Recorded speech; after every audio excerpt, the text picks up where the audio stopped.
Hello, Chandrakala चॅनलमध्ये तुम्हा सर्वांचे खूप खूप स्वागत आहे। तर मग आज आपण वाळवणाच्या पदार्थामधील एक पदार्थ म्हणजे ताकातील हिरव्या मिरच्या बनवणार आहोत। तर त्यासाठी कमी तिखट अशा मिरच्या घ्यायच्या। तुम्हाला जेवढ्या पाहिजे असेल तेवढ्या प्रमाणात मिरच्या घ्या आणि स्वच्छ धुवून घ्यायच्या। स्वच्छ धुतल्यानंतर सगळ्या मिरच्या कापडाने सगळ्या पुसून कोरड्या करून घ्यायच्या। पाण्याचा कण थोडाही ठेवायचा नाही आणि मग नंतर सगळी देठ त्याचे कापून घ्यायचे।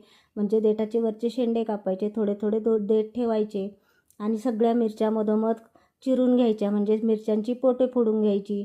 आणि मग आता त्यासाठी आपण दही जर असेल तर मग जरा आंबट दही घ्यायचं आणि त्याचं ताक बनवून घ्यायचं, चांगलं फेटून आणि ताक बनवून घ्यायचं। त्यामध्ये मसाला तयार करायचा, धने, जिरे, बडीशोप, मोहरी, लवंग, 2-3 मिरे आणि दालचिनीचा तुकडा चांगलं कुटून घ्यायचं।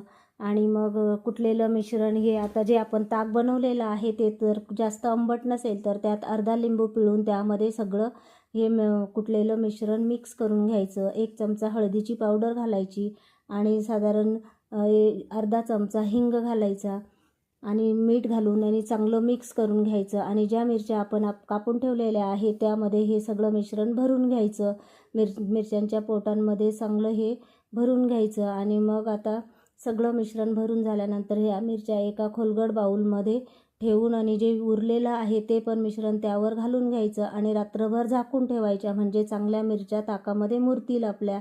आणि मग सकाळी त्यावरील झाकण काढून सगळ्या मिरच्या ताटामध्ये पसरून द्यायच्या। आणि मग पसरवल्यानंतर उन्हामध्ये ठेवल्यानंतर 3 दिवसांनी खाण्यासाठी आपल्या मिरच्या तयार होणार आहेत। तर मग अधूनमधून उलटपालट करून घ्यायच्या। अशा पद्धतीने मिरच्या बनवा। व्हिडिओला लाईक, शेअर, सबस्क्राईब, कमेंट करा।